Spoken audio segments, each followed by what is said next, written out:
नमस्कार, आप देख रहे हैं न्यूज़ जंक्शन। कि दिवाली का दिन है आज और दिवाली के शुभ अवसर पे मैं आपके सभी दर्शकों को दिल से धन्यवाद देता हूँ, शुभकामनाएं देता हूँ, प्रणाम करता हूँ। आपका जो प्रश्न था कि लालू जी का लालू एक सोच है, क्या वो ख़त्म हो गया? क्या मोदी जी का जो लहर बिहार में था, क्या वो समाप्त नहीं होगा? सबसे पहली बात यह है कि समाप्ति और ताकत का एकदम से ताकत का बढ़ जाना ये चुनाव से निर्धारित नहीं किया जाता ना।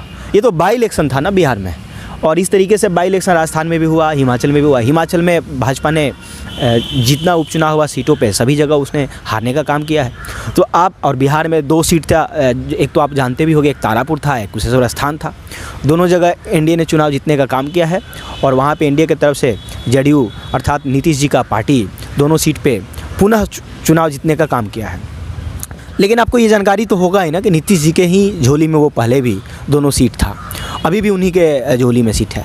लेकिन आपने कहा कि लालू जी एक सोच है और वो सोच अब समाप्त हो गया, तो ठीक बात है कि जेडीयू ने चुनाव जीतने का काम किया है, बट ज़्यादा गदगद होने की भी आवश्यकता नहीं। क्योंकि आप जब अध्ययन करिएगा पुराने डिटेल्स निकाल कर, लास्ट 2020 में जो असेंबली चुनाव हुआ था उसका जब आप डेटा निकाल कर अध्ययन करिएगा तो आप पाइएगा कि कुशेश्वर स्थान में आज तक चुनाव राजद के तरफ से नहीं लड़ा गया है। कांग्रेस हमेशा से वहाँ कैंडिडेट देते रही है। राजद वहाँ पे हमेशा से कांग्रेस का समर्थन करते रही है। लेकिन जब से राजद पार्टी जब से बनाया गया है तब से पहली बार कुशेश्वर स्थान में राजद अपना कैंडिडेट उतारा था। आप पाइएगा कि उसका वोट प्रतिशत कम नहीं हुआ है, इनफैक्ट कांग्रेस से बेहतर प्रदर्शन किया है राजद ने। आप तारापुर की बात करिएगा तो तारापुर में लास्ट 2020 में जो राजद ने कैंडिडेट उतारा था उसका वोट प्रतिशत और अभी बाई इलेक्शन में जो कैंडिडेट उन्होंने उतारा था उनका वोट प्रतिशत अगर आप कंपेयर करिएगा तो राजद को उल्टा 3% का वृद्धि हुआ है वोट मत में। तो आप ये नहीं कह सकते कि लालू जी का जो लहर था वो समाप्त हो गया बिहार में। बिहार का गणित अगर आप समझिएगा, बिहार का राजनीतिक गणित जब आप समझिएगा तो बिल्कुल भिन्न है अन्य राज्यों के तुलना में। इसलिए आप ये बात बिल्कुल नहीं कहिए। हाँ, ये बात ज़रूर कहूँगा कि राजद अर्थात महागठबंधन तो अब रहा कि भी नहीं। महागठबंधन में सिर्फ और सिर्फ राजद ही इस बार चुनाव लड़ी थी। ये बात ठीक है कि उसमें कम्युनिस्ट पार्टी के लोग भी साथ समय अभी भी घटक दल के रूप में काम कर रहे हैं, बट कम्युनिस्ट पार्टी का क्या जनाधार है बिहार में वो आपको भी मालूम है। इसलिए आप ये नहीं कह सकते कि लालू जी का जो एक लहर था वो समाप्त हो गया। आप ये क्यों नहीं देखते कि जो एनडीए सरकार जो अभी राष्ट्र में चल रहा है और बिहार में भी एनडीए का घटक दल नीतीश बाबू की सरकार चल रहा है।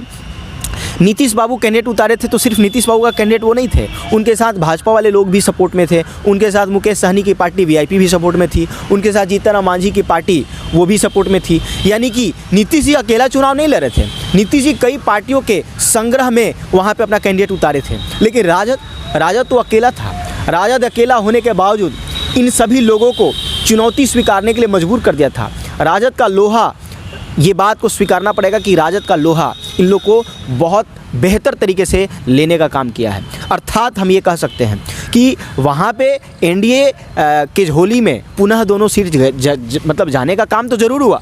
लेकिन आप इस चीज़ को आश्वस्त मैं कर देना चाहता हूँ कि बहुत ज़्यादा गदगद होने की आवश्यकता नहीं है, इनको और मेहनत करने की आवश्यकता है। और अब दूसरी पक्ष ये बनता है कि राजद चुनाव तो हारी है, हारना तो ठीक है, जो जीत जिनकी होती है उन्हीं को बादशाह कहा जाता है, चमत्कार को नमस्कार किया जाता है। बट इस बात को नहीं भूलिए कि डेटा भी कोई चीज़ होता है, फैक्ट भी कोई चीज़ होता है। राजद आज अगर कमज़ोर होती थी तो वोट प्रतिशत में वृद्धि नहीं होता था, और राजद आज अगर कमज़ोर होती थी तो अकेला पार्टी होने के बावजूद इन सभी लोगों को लास्ट तक शिकस्त देने की स्थिति में बने रहने का प्रयास करते रहना, ये आप में एक मैसेज है कि भाजपा वाले लोग, जेडीयू वाले लोग और अन्य जो एनडीए के घटक दल हैं उनको बहुत आसान नहीं है बिहार में लालू का लहर समाप्त करने में।